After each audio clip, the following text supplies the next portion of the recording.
alasan mengapa orang sulit menjadi bahagia, itu dia menyebut ada tiga. Yang pertama, mereka selalu melihat masa lalu lebih baik daripada yang sebenarnya. Masa kini selalu dilihat lebih buruk daripada yang seharusnya. Dan masa depan dianggap tidak ada harapan. Itu biasanya orang sulit bahagia. Kamu anggap masa lalu selalu lebih baik. Kemarin waktu ada Pak Harto kamu demo-demo kamu turunkan. Begitu Pak Harto jadi masa lalu, iya le, enak zamanku toh, ya kan? Kamu anggap masa lalu selalu lebih, dan masa sekarang kamu anggap selalu lebih buruk. Habis Pak Harto ada SBY waktu SBY kamu caci maki habis-habisan. Begitu SBY lewat, wah itu mending SBY dulu, apa Jokowi sekarang itu. Jokowi sekarang lebih buruk. Dan karena sekarang lebih buruk, masa depan kamu anggap gelap. Gimana Indonesia besok ini di tangannya Jokowi? Gimana kan selalu begitu. Dan itu pasti kamu tidak akan bahagia. Kebahagiaanmu kamu taruh di masa lalu terus. Itu faknya. Bahagia bukan berarti kehidupan ini sempurna. Tapi bahagia berarti Anda memutuskan untuk memandang melampaui ketidaksempurnaan. Jangan nyari yang sempurna baru bahagia. Tidak mungkin. Terimalah ketidaksempurnaan itu. Baru kamu bisa bahagia. Ini yang Cina. Menurut saya menarik. Kalau kamu ingin bahagia 1 jam, tidur siang. Kalau kamu ingin bahagia 1 hari, mancing. Oh. Iya. Kalau kamu ingin bahagia 1 tahun, warisi kekayaan. Cari warisan. Kalau kamu ingin bahagia seumur hidup, bantulah orang lain. Oh itu Cina. Ya, ya jadi enak tuh kamu pengen bahagia 1 jam itu gampang. Kamu bisa tidur siang itu wis nyaman. Atau pengen bahagia sehari mancing. Terus kalau kamu tidak percaya praktek lah, nyoba mancing. Itu kamu bisa bahagia sehari. Ya, itu sebenarnya targetnya yang paling akhir itu. Kalau kamu pengen bahagia terus, bantulah orang lain. Oke, itu kebahagiaan. Silahkan cari referensi sendiri buat dirimu masing-masing. Apa dan bagaimana enaknya untuk nyari hidup yang bahagia. Karena tidak ada manusia yang tidak ingin bahagia. Hedonisme, kebahagiaan, itu semakin dicari, semakin susah untuk didapatkan. Sama kayak Tuhan. Tuhan itu semakin kamu nyari capek keluar, dia semakin susah kamu temukan. Karena Tuhan tidak pernah hilang. Kebahagiaan juga tidak jauh sebenarnya darimu. Jadi kalau ada orang ngomong nyari kebahagiaan, itu alamat kebahagiaan masih jauh. Karena ada ceritanya, ada yang ngomong ini ceritanya Robiah Adawiyah, ada yang ngomong ceritanya Mullah Nasruddin, yang cerita kehilangan kunci itu loh. Jadi satu ketika Robiah ini kehilangan kunci di rumahnya. Cuma Robiah ini waktu dia kehilangan kunci, rumahnya gelap. Ya mungkin PLN-nya mati telat bayar. Nah, karena gelap susah toh nyari kunci di dalam rumah, terus dia keluar. Diketawain sama Hasan Basri. Kamu itu kok lucu toh. Kunci hilangnya di dalam rumah. Kok nyarinya di luar rumah? Jawabannya Robiah, lah di dalam rumah gelap tak cari keluar, di luar kan terang. Ya, terus Hasan Basri jawab, lah kamu kok bodoh toh yo. Kalau hilangnya dalam rumah, rumahnya gelap, ya rumahnya dibikin terang. Nanti kan kuncinya ketemu. Terus Rabi'ah bilang, oh iya ya, berarti rumahnya kan yang dibikin terang. Bukan kamu keluar nyari tempat terang. Maksudnya apa?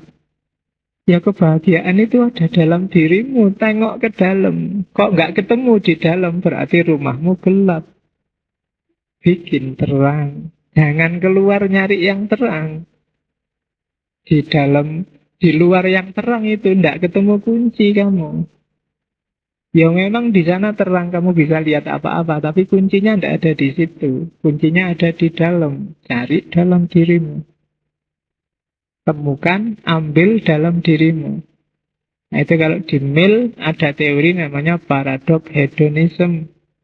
Semakin kamu cari kebahagiaan itu, dia akan semakin susah kamu dapatkan. Tenang aja, kamu lihat ke dalam nanti ketemu kok.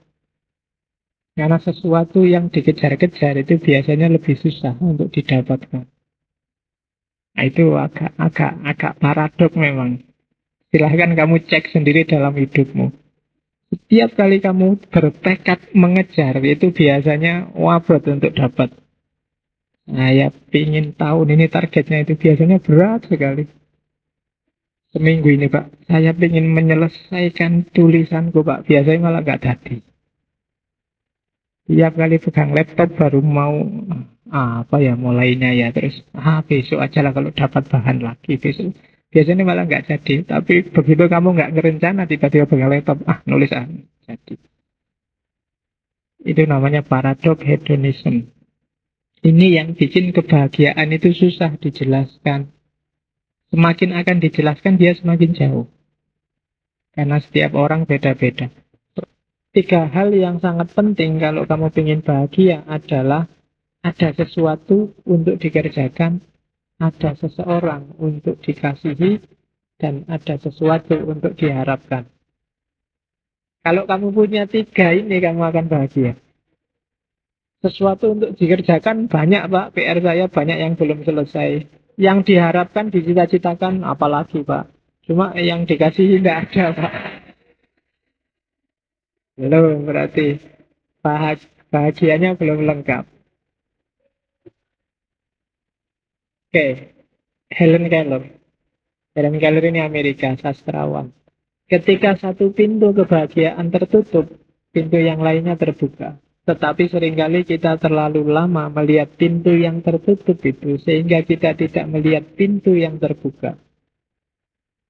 Jadi, jangan terlalu lama sumpek. Sumpek itu kamu kasih waktu. Sumpek, oke tak kasih waktu 2 hari ya. Awas, besok hari ketiga jangan sumpek lagi loh. Kita mikir yang lain deh. Tidak apa-apa, daripada kamu bawa terus tiap hari. Mending kamu kasih, bolehlah sumpek nih, jangan lama-lama lah. Di deadline aja. Kenapa? Jangan-jangan ada pintu yang terbuka dan kamu asik dengan sumpekmu, kamu lupa ada pintu yang terbuka. Jangan makanya tadi saya bilang hidup ini kompleks. Semua yang kamu hadapi hari ini itu hanya satu sisi dari hidupmu. Ngaji ini satu wajah, kuliah satu wajah, orang tuamu wajah yang lain, adikmu wajah yang lain, masyarakatmu wajah yang lain. Banyak urusanmu masih. Jangan asik di satu wilayah dan lupa wilayah yang lain. Apalagi mungkin kesempatan-kesempatan yang terlewatkan. Oke. Jadi kan kalau kamu bilang, Pak, saya mau nyari kebahagiaan. Terus orang kan tanya, lah apa sih yang akan membuatmu bahagia? Dan jawab pertanyaan ini tidak gampang. Nanti ada namanya problem of predicting. Problem of predicting. Jadi problem memprediksi. Mungkin kamu yang tidak punya pacar akan bilang, Pak, kalau saya punya pacar bahagia mesti Pak. Apa iya? Kalau saya nggak dapat pacar Pak, mesti sumpek aku Pak. Apa iya? Tidak gampang loh kamu memprediksi apa yang bisa membuatmu bahagia atau apa yang membuatmu tidak bahagia. Kalau di teori problem of predicting, ada 5 hal yang bikin kayak gitu.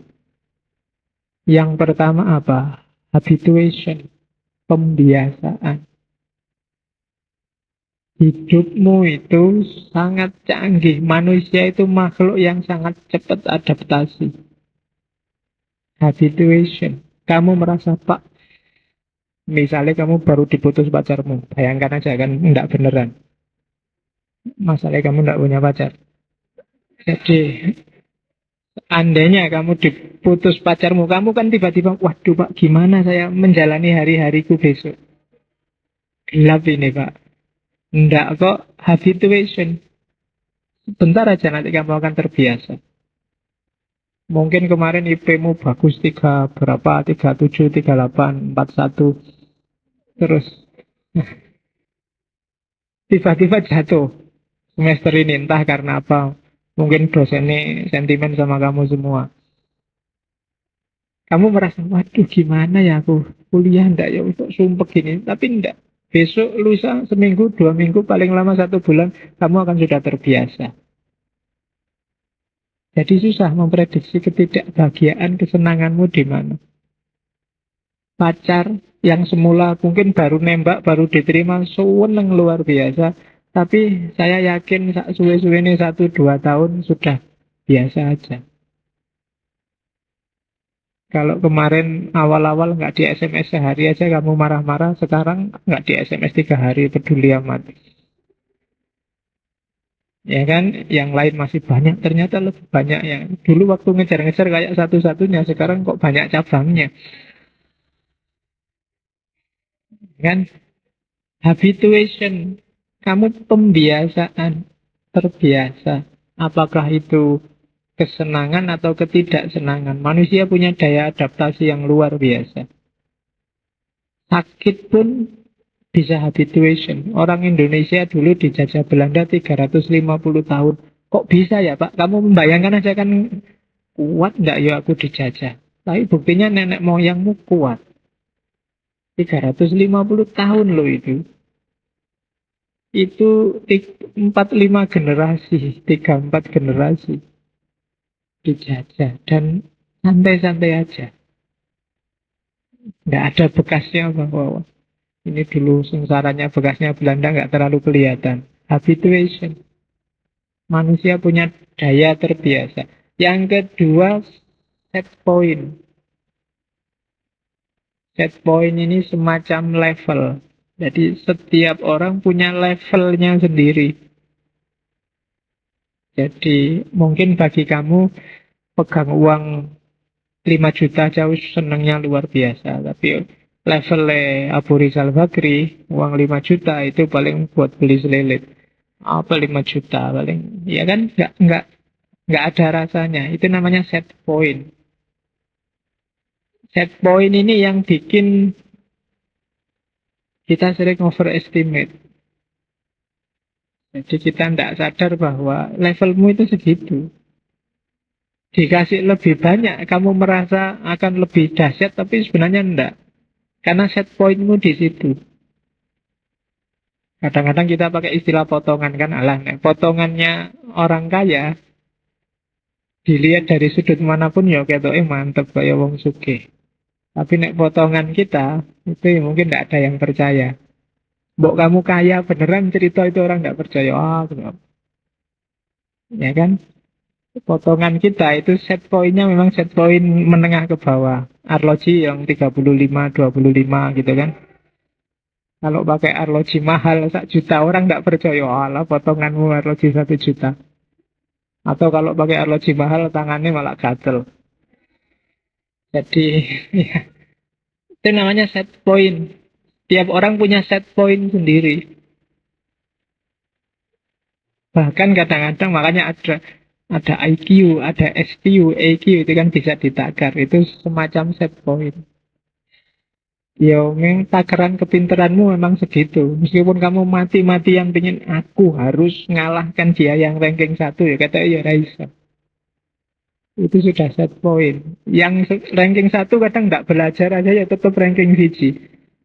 Kamu yang tiap hari mati-matian pengen nyalip nggak nyampe-nyampe. Di psikologi ada namanya set point. Ini yang susah untuk memprediksi kebahagiaan tidak bahagia. Yang ketiga, pengaruh kekinian itu juga susah. Bikin ngukur kebahagiaan itu susah. Ya kayak itu tak contohin kalau kamu sedang lapar banget. Itu lihat makanan apa saja rasanya pengen beli. Tapi kalau sudah kenyang, lihat makanan kayak apapun nggak mau beli. Itu kan kondisi kekinian. Kalau sedang marahnya luar biasa, cewek sejak apapun nggak menarik bagimu. Karena sedang marah. Sama, dalam banyak kasus mungkin kamu sedang jengkel luar biasa, sedang cinta luar biasa, sedang rindu luar biasa, ya cara mikirnya nggak normal. Yang bikin kamu bahagia ya nggak normal. Kamu sedang kangen luar biasa, mbok sekedar foto, apa sandal, apa tulisan, apa SMS bikin kamu bahagia luar biasa. Nah itu namanya apa? Kondisi kekinian. Jadi nggak bisa, misalnya kamu sedang kangen luar biasa, terus lihat sandalnya yang dulu ketinggalan di depan rumah. Sandal Leo bikin aku teringat padamu. Itu kan bukan parameter. Kamu nggak bisa berteori bahwa lihat sandalnya pacar itu bikin bahagia. Kenapa? Karena itu rasa itu muncul dalam kondisi kekinian yang tidak selalu begitu. Kalau sudah bolak-balik ketemu ya tidak butuh sandalnya lagi, mbok sandung-sandung sandalnya, mbok buang-buang, mbok injek-injek nggak masalah. Tapi ketika kangen, sandal jadi berharga luar biasa. Terus yang keempat, susah memahami imunitas emosi. Imunitas emosi itu agak mirip dengan habituation tadi. Jadi sejauh mana kamu tangguh menahan rasa sakit itu beda-beda. Kadang-kadang ada orang dihina kayak gimana enggak masalah. Tapi disenyumi dikit agak sinis, marahnya luar biasa. Nah, itu kan imunitas emosi ini susah diprediksi. Diukur susah. Jadi sehingga kamu berteori mana yang bikin orang bahagia, mana bikin orang tidak bahagia, itu tidak gampang. Oke, dan yang terakhir, susah memahami gambar yang lebih besar. Setiap orang mikirnya selalu sudut pandang yang dia hadapi saat ini. Ya kayak tadi loh, kamu diputus pacarmu, seolah-olah dunia gelap. Padahal urusan pacaran itu kan hanya satu wajah dari seluruh kehidupanmu. Dari gambar besar hidupmu. Tapi jatuh di situ saja, seolah-olah hidupmu jatuh semua. Kuliah itu hanya satu sisi dari keseluruhan hidupmu. Tapi begitu kuliah gagal, kan seolah-olah hidupmu gelap, masa depanmu selesai. Padahal tidak, itu hanya satu sisi. Banyak orang yang tidak kuliah dan sukses. Tapi kan kamu dijelasin gitu juga susah. Gelap masa depanku banget gitu. Ya kuliah lagi nyari yang lain tidak bisa. Sama kayak pacaran tadi kan. Siapa lagi Pak, ini sudah mati-matian terlanjur ku berikan semua misalnya. Seolah-olah semua urusan jadi ruwet gara-gara itu. Padahal itu hanya satu aspek saja. Masih banyak aspek hidup yang lain. Kalau ada melihat apapun itu, ingatlah bahwa itu hanya satu sudut pandang, satu aspek. Maling itu satu aspek ketika dia maling. Ketika dia pulang, bantu istrinya masak, nyuci beras, nyapu-nyapu, ya dia bukan maling. Rampok sudah gitu, dia jadi perampok ketika dia merampok. Makanya kan ada hadis itu kan, budak berzina ketika dia berzina wahwa mukmin. Jadi orang mukmin nggak mungkin berzina. Ketika dia berzina berarti dia bukan mukmin. Selesai berzina ya mukmin lagi. Karena ada hadisnya yang kayak gitu. Jadi itu menunjukkan bahwa hidup ini multidimensi. Tadi di kantor korupsi, itu kan sisi dia ketika korupsi, pulang terus ke masjid nyumbang orang berapa ratus juta. Nah itu sisi baiknya dia, tapi dia juga punya sisi gelap. Dan itulah hidup. Cuma orang sukanya mengeneralisir. Berarti memang dia koruptor. Sementara yang di kampungnya ngerti dia nyumbang banyak. Oh dia bukan koruptor tapi dermawan. Sebenarnya semua benar. Dia korupsi waktu di kantor dan dia dermawan waktu di masjid. Jadi itu gambar besar. Ini yang bikin ngomong kebahagiaan itu tidak simpel. Jadi manusia itu sangat kompleks. sangat rumit. Karena Allah sudah bilang, pelajarilah alam semesta dan manusia. Kalau bagi orang Jawa, jagat gede dan jagat cilik. Jagat cilik itu mewakili jagat besar. Kalau kamu kenal dirimu, kamu akan kenal alam semesta. Kalau begitu kamu kenal alam semesta, kamu akan kenal Tuhan. Makanya, man arofa nafsahu, arofa robbahu. Bahwa kebahagiaan itu kesenangan, kenikmatan. Jadi segala yang mendatangkan rasa nikmat. Cuma pertama-tama kita lihat katanya Epikuros, coba dicek deh. Yang bisa tahu kesenangan itu orang bijaksana. Phronesis. Phronesis itu apa sih cirinya? Ya, yang belajar filsafat selama ini kan dikasih tahu bahwa filsafat itu cinta kebijaksanaan. Apa sih cirinya bijaksana? Yang pertama, orang bijaksana itu orang yang bisa ngukur kenikmatan dan rasa sakit. Itu bijaksana. Orang yang bisa mempertimbangkan, oh kalau ini dilakukan, nikmatnya sekian, sakitnya sekian. Manfaatnya sekian, mudaratnya sekian. Orang yang bisa kayak gini ini golongan orang bijaksana. Tidak asal komentar, tidak asal ngomong, tapi kalau ngomong pakai pertimbangan. Katanya Ibu Kuros, orang bijaksana ciri pertama, dia bisa mengukur maslahat mudarat, nikmat atau sakit. Yang kedua, orang bijaksana itu orang yang bisa membatasi keinginannya. Kenapa begitu? Katanya Epikuros, kesenangan itu tidak bisa ada batasnya. Karena kesenangan tidak ada batasnya, maka sebenarnya kepuasan itu tidak ada batasnya. Yang bisa membatasi apa? Dirinya sendiri. Kalau pas uangmu banyak, itu kamu 5 piring juga bisa kamu beli. Tapi yang menghentikanmu untuk tidak beli 5 piring kan dirimu sendiri. Jadi orang bijaksana itu orang yang bisa membatasi kebutuhannya, membatasi keinginannya. Cita-citamu kan banyak. Keinginanmu kalau dituruti, kalau didaftar itu bisa sak buku penuh. Pengen beli baju yang kayak gitu, Pak. Pengen beli celana yang kayak gitu, sepatu yang kayak gitu, pacar yang kayak gitu, model rambut yang kayak gini, itu kalau di list bisa banyak. Tapi kuncinya kamu bijaksana yang nanti ujungnya kebahagiaan adalah bisa nggak kamu membatasi keinginanmu. Semakin kamu canggih bikin batas, semakin hidupmu mudah bahagia. Tapi semakin banyak keinginanmu, semakin liar keinginanmu, semakin kamu susah untuk menemukan kebahagiaan. Itu ciri kedua. Orang bijaksana. Orang bijaksana cirinya yang ketiga adalah orang yang bisa menghindari tindakan yang berlebihan. Tidak berlebihan, tidak ekstrim. Hari ini kan banyak orang ekstrim. Kalau sudah A, ya A ekstrim. Kalau sudah B, ya B ekstrim. Kalau sudah C, ya C ekstrim. Biasanya orang kayak gini tidak bijaksana. Karena dia sudah lebur dalam ekstremitasnya.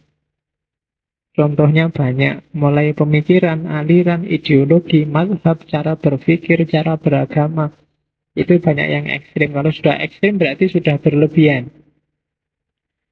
Terus, orang sama kayak yang pertama, cuma orang yang bisa milih mana kenikmatan jangka panjang dan mana kenikmatan jangka pendek. Dan itu nanti yang mendekatkan namanya atraksia. Atraksia itu ketenangan jiwa. Jadi orang bijaksana itu ngerti mana ini yang nikmat jangka panjang, mana yang nikmat jangka pendek. Contohnya, apa ya? Kamu ngajak pacarmu tahun baruan nginep di hotel, itu nikmatnya paling semalam. Meskipun bunyinya setahun karena kamu masuknya tanggal 31, keluarnya tanggal 1. Cuma kenikmatan itu pasti jangka pendek. Tidak imbang kalau dibandingkan ketidaknikmatannya. Seneng semalam ditebus dengan sumpek bertahun-tahun, itu bahkan mungkin seumur hidup. Kamu mau milih mana? Kalau kamu milih ini, kamu tidak tergolong orang yang bijaksana. Jadi ukurlah mana yang kenikmatannya lebih panjang. Yo antara nginep di hotel dengan nikah, nah itu mungkin lebih panjang nikmatnya kalau nikah. Kalau nikah kamu sak kapoke gratis nggak bayar, ya kan? Oh iya kan, kalau nikah kan sak karepmu wis sehari 7-8 kali nggak masalah, ya kan lo. Dan gratis kan sekarang nikah itu di KUA paling, kalau hari aktif ke KUA kan bisa langsung gratis daripada kamu masuk hotel membayar. Ya, atau ya pokoknya kui. Nggak enak mau cerita. Oke, terus jadi hidup yang baik, hidup yang utama itu adalah mencari yang baik. Yang baik itu apa? Yang baik yang bikin senang. Semua yang berbuah kesenangan itu berarti baik. Jadi parameternya simple kalau di Aristippus. Ada apapun coba kamu cek nanti hasilnya menyenangkan enggak. Kalau hasilnya enggak menyenangkan pasti itu jelek. Kalau menyenangkan itu baik.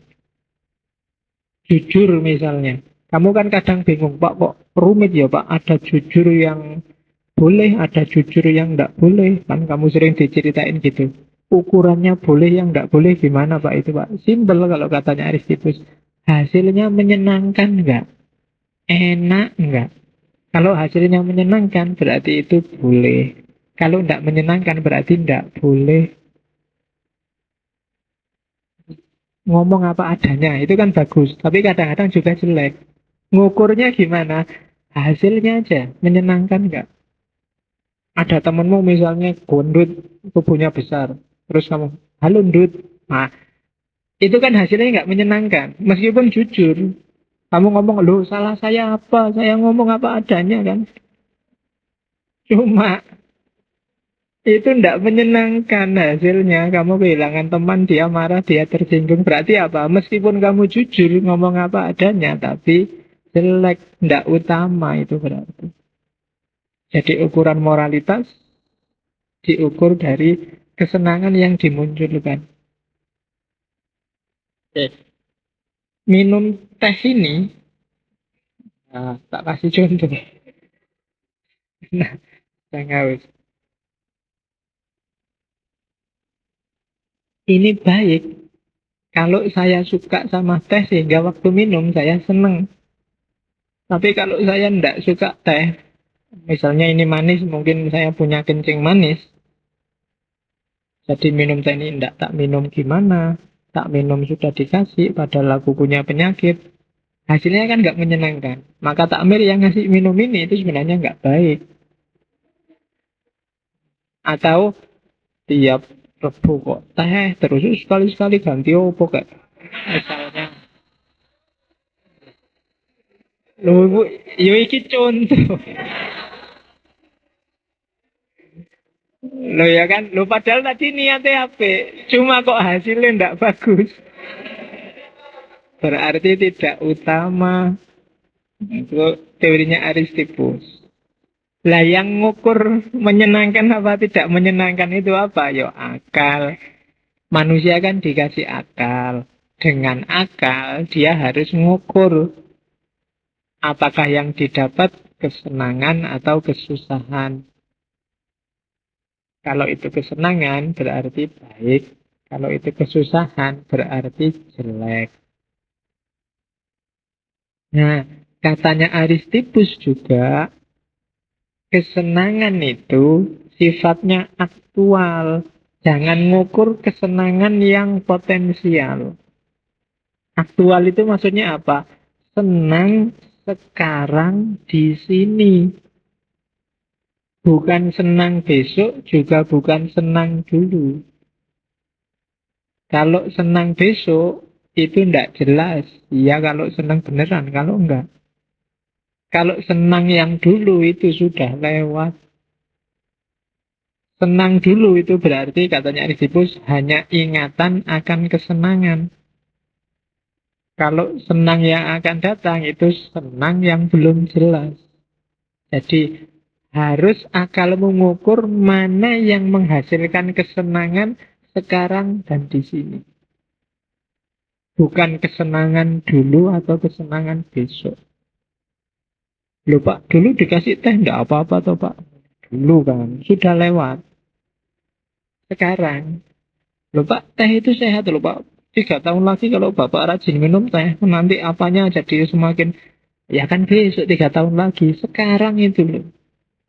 Jadi kesenangannya ngitungnya sekarang.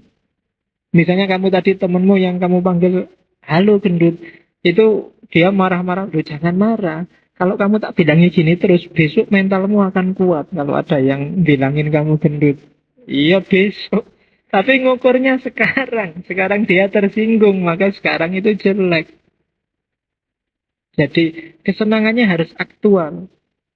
Jadi perbuatan itu baik kalau dia melahirkan kesenangan yang aktual. Yang bisa dirasakan sekarang dan hari ini. Nah, itu hedonisme Aristippus. Cuma seneng ya seneng. Hati-hati, kesenangan itu bisa jadi kebalikannya kalau orang tidak tahu batas. Mangan itu seneng, enak. Kamu kan senang makan. Cuma kalau kamu nggak tahu batas, dia jadi penyakit. Jadi cari kesenangan yang aktual, cuma ketahuilah batasmu, kapasitasmu. Di situ kamu akan ketemu kebahagiaan. Kapasitas itu berarti ya jangan terlalu sedikit, juga jangan terlalu banyak. Kalau terlalu sedikit ya tidak jadi senang, terlalu banyak, berlebihan juga tidak akan kamu rasakan senangnya. Jadi justru katanya Aristippus, hidup itu tidak usah mikir neko-neko, cari yang kamu senang tapi sadari batasmu. Kuncinya di situ. Nggak usah underestimate, nggak usah overestimate. Kamu ukur aja batasmu sampai apa. Kalau makan bagi kamu 1 piring sudah kenyang, ya sudah, jangan 2 piring. Apalagi 3 piring. Kadang-kadang kan kamu gitu, mumpung gratis. Mumpung ono sing ngeraktir. Eman-eman Pak, eman-eman tapi nggak ada nikmatnya nanti. Justru nikmat itu kalau kamu ngerti batasmu. Makanya Nabi kan wanti-wanti makan, berhentilah sebelum kenyang. Enak kalau berhenti sebelum kenyang. Kalau sudah kenyang, kamu tidak enak. Makanan kehilangan rasanya. Oke, kan kehidupan dunia itu kan gitu. Enak, kalau kamu teruskan, kamu jadi jemu. Kalau kamu teruskan, kamu bisa jadi benci. Jadi harus kalau makanan dia bisa jadi penyakit. Gula itu penting, kebanyakan gula jadi penyakit. Garam itu penting, kebanyakan garam jadi penyakit. Air putih itu loh penting, tapi coba kebanyakan air putih, dia jadi penyakit. Maka kamu harus tahu batas. Nafas juga penting, tapi kebanyakan nafas, pakaian angin, kamu masuk angin. Jadi penyakit, ya kan? Apalagi nafasnya banyak, nggak bisa keluar-keluar di dalam anginnya. Penyakit juga. Jadi carilah kesenangan yang aktual, akalnya dipakai untuk ngukur dan sadari batasmu. Kalau kamu bisa menjalankan rumus ini, kamu akan bahagia. Jangankan yang itu, wong yang jelas seneng-seneng, misalnya guyon, gurau. Itu kalau kebanyakan juga tidak enak. Kadang-kadang berakhir dengan tersinggung, berakhir dengan gegeran. Kamu bisa kehilangan teman gara-gara gurauan. Kenapa? Kamu limitnya kelewatan. Harus sadar batas. Meskipun tadi awalnya seneng-seneng.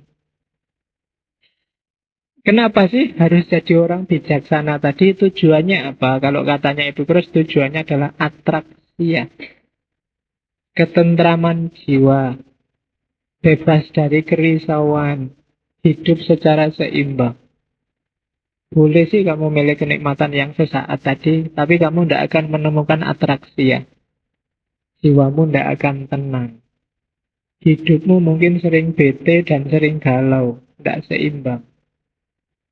Jadi katanya Epicurus, kalau kamu tidak bijaksana, rasakan sendiri akibatnya. Semua problemmu, mungkin kamu gampang galau, gampang bete, hidup mikir macam-macam, itu pasti karena kamu tidak bijaksana tadi. Tinggal dibalik aja tadi cirinya bijaksana apa sih yang sudah kamu lakukan sehingga bikin kamu tidak ketemu atraksi ya. Dan nanti dari cermatannya Epicurus justru hidup bahagia itu ternyata malah hidup yang sederhana. Keinginan dibatasi, kesenangan dicari yang lebih jangka panjang, tidak mudah terpengaruh sekeliling. Jadi semua cirinya bijaksana tadi kalau diwujudkan dalam hidup, justru hidup yang biasa-biasa, yang sederhana. Tidak boros juga tidak pelit, tidak pengecut juga tidak nekat. Sederhana tengah-tengah. Sederhana itu bukan berarti kekurangan ya.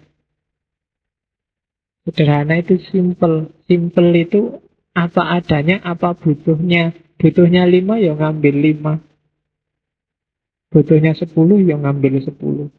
Kita kan kadang-kadang serakah. Butuhnya 5 kalau bisa ngambil 10 ya ngambil 10. Dan itu sering blunder.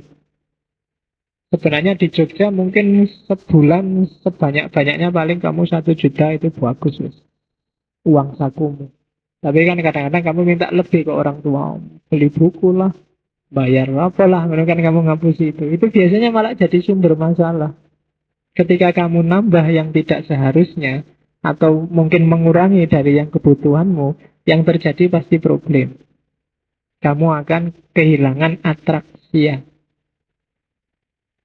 Jiwamu tidak akan tenang, risau, bete, galau, pokoknya tidak seimbang mentalmu. Oke, makanya pinter-pinterlah kalau di Epicurus membedakan mana keinginan yang alami, mana keinginan yang alami tapi tidak perlu, tidak penting, dan mana keinginan yang sia-sia. Makan misalnya. Makan itu keinginan alami.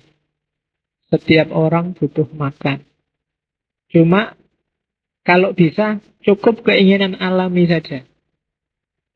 Seandainya terpaksa, ya keinginan alami yang tidak penting juga mungkin boleh lah. Makan milih yang enak-enak. Tapi semoga tidak yang ketiga. Keinginan yang sia-sia. Ya mungkin kalau makanan ya tidak cukup yang enak-enak tapi juga ditentukan mereknya apa, warungnya mana. Itu biasanya sudah ngoyo-woro. Sama-sama ayamnya kalau ndak merek KFC apa Texas apa ndak. Apa yang chicken lokal itu ndak ada anunya. Itu berarti masuk level ketiga. Sebenarnya cukup yang alami saja hidup kita sudah terjamin kok. Makan saja hidup kita sudah terjamin. Makan itu kan yang butuh tubuh, yang butuh perut. Biasanya yang rewel itu kan lidah. Nah, jadi kalau bisa makan jangan nuruti lidah, turuti perut aja. Perut itu tidak rewel. Kamu kasih apa aja dia masuk. Cuma yang sering cerewet itu kan lidahmu. Kalau sudah di dalam sini, apakah itu ayam, apa tempe, apa tahu, makomnya sama. Ya, jadi dia levelnya sama, makomnya sama, nanti keluarnya juga mirip. Jadi tidak ada bedanya. Cuma yang sering bikin kamu pontang-panting puyeng itu kan menuruti keinginannya lidah. Padahal lidah itu tidak penting dia. Dia cuma enak sebentar aja. Yang sumber penyakit dan sumber kesehatan kan di dalam ketika masuk ke perut. Oke, jadi katanya Epikuros, hiduplah dengan menemukan atraksia, hidup secara sederhana, dan perhatikan level keinginanmu. Kalau yang keinginan alami, penuhilah. Jangan dibantah. Keinginan alami yang tidak perlu, kalau memang tidak terpaksa, tidak dipenuhi juga tidak apa-apa. Tapi keinginan yang sia-sia, semoga kamu tidak punya keinginan yang sia-sia. Jadi ini harus dikuasai tekniknya untuk kamu bahagia. Kenapa sih kok enggak, apa enggak boleh, Pak? Boleh aja kamu pingin yang sia-sia, cuma akibatnya apa? Kamu sendiri yang sumpek, enggak jadi bahagia. Jiwamu enggak tenang, kayak tadi, kalau enggak seimbang, stres, dan seterusnya. Teorinya Epikuros tentang hedonisme. Terus, jika Anda mengalami depresi, Anda hidup di masa lalu. Jika Anda cemas, Anda hidup di masa depan. Maka kamu harus bahagia. Bahagia itu berarti hidup sekarang. Pak, besok kalau habis lulus S2 ngapain ya Pak? Itu cemas. Berarti kamu hidup di masa depan. Ya kan? Ya, jadi wis nggak usah dipikir, wong sekarang tugas makalah aja belum selesai. Jadi mikir yang sekarang biar kamu bahagia. Jadi dan juga jangan hidup di masa lalu ingat wah dulu ya enaknya, ndak usah. Jadi hidup di masa kini. Semboyannya sebenarnya sama kayak sebelum-sebelumnya bahwa yang baik itu yang menyenangkan, yang berguna, yang menguntungkan. Cuma ini ketambahan dunia sosial. Jadi perbuatan itu semakin baik kalau dia menguntungkan lebih banyak orang. Kamu melakukan apa saja, semakin dia bermanfaat bagi banyak orang, semakin dia baik. Semakin hanya bermanfaat untuk kamu saja, semakin dia tidak baik. Itu utilitarian. Apapun yang kamu lakukan, usahakan manfaatnya tidak cuma buat kamu, tapi juga untuk lingkunganmu. Jadi ini hedonisme, tapi sifatnya sosial. Untuk bareng-bareng, jangan egois. Jangan jadi orang baik sendirian. Jangan jadi nyari seneng sendirian.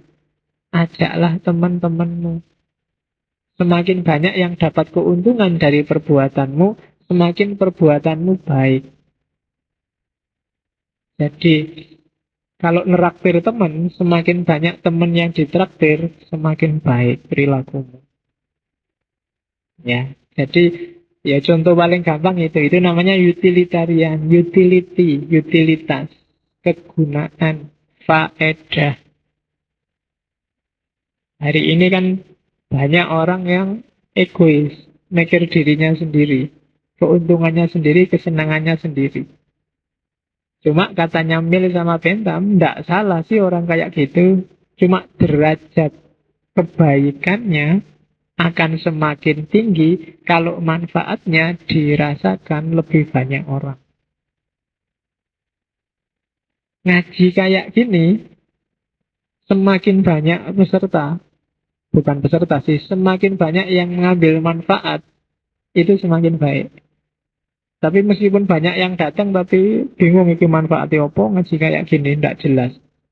Saya nggak ngerti Pak dapat apa ngaji itu, yang penting untuk teh. Nah, kalau semakin hanya tehnya saja, bukan ngajinya, itu mungkin semakin tidak utility, tidak utilitas. Semakin kamu rasa manfaatnya, paling nggak membuka pemahaman, berarti dia semakin utilitas, semakin bermanfaat. Jadi level moralitas itu diukur sejauh mana dia membawa orang lain ikut juga dapat manfaatnya. Oke, ya ini nanti di era modern kan, model-model demokrasi itu kan ini suara terbanyak. Jadi ini kebahagiaan terbanyak untuk sebagian paling besar orang. Itulah rumusnya utilitarianisme. Oke, itu hedonisme. Jadi filsafat yang menyatakan bahwa kebahagiaan itu kuncinya adalah nyari senang. Jadi tidak salah kalau kamu punya prinsip, Pak, saya ingin senang-senang aja Pak dalam hidup ini. Tidak apa-apa, hedonis. Cuma senang-senang yang filosofis. Kayak tadi, nggak sekedar nyari senang. Kamu harus bisa ngukur mana yang kesenangan jangka panjang, mana kesenangan jangka pendek. Mana batas kesenanganmu. Karena kesenangan itu begitu kamu kelewat batas, bisa sebaliknya akan jadi kesedihan. Kamu trek-trekan naik motor itu kan seneng, naik motor muter-muter, tapi begitu kamu nggak ngerti batasmu, harusnya di stadion atau di gor kamu di jalan raya, itu kan sudah melewati batas, dan kamu mungkin kesenggol apa, itu kan ya kebalikannya akhirnya. Makan juga begitu. Tidak sekedar enak, tapi juga enak yang tahu batas dan bisa membedakan mana kenikmatan sesaat, mana kenikmatan jangka panjang, dan yang terakhir, syukur-syukur kenikmatan itu tidak kamu sendiri yang menikmati, tapi juga banyak orang yang lain. Semakin banyak orang menikmati hasil karyamu, itu sebenarnya semakin kamu akan bahagia.